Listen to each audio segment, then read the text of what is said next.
Pinuri ni Acting Chief PNP Police Lieutenant General Jose Melencio Nartates Jr.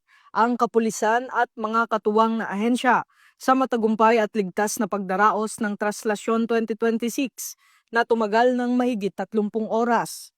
Sa Monday flag racing nitong Enero 12, sinabi ni Police Lieutenant General Nartates na nananatiling maayos at organisado ang prosesyon dahil sa masusing paghahanda ng PNP kung saan naging prioridad ang kaligtasan ng mga deboto. Kasunod nito, tiniyak ng PNP ang kahandaan sa nalalapit na sinulog at Kalibo-Ati-Atian festivals, gayon din ang pagpapatuloy ng pinaigting na anti-crime operation sa buong bansa.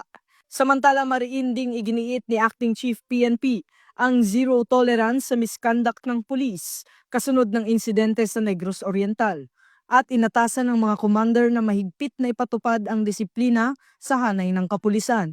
Ito ang bagong PNP para sa bagong Pilipinas, serbisyong mabilis, tapat at nararamdaman.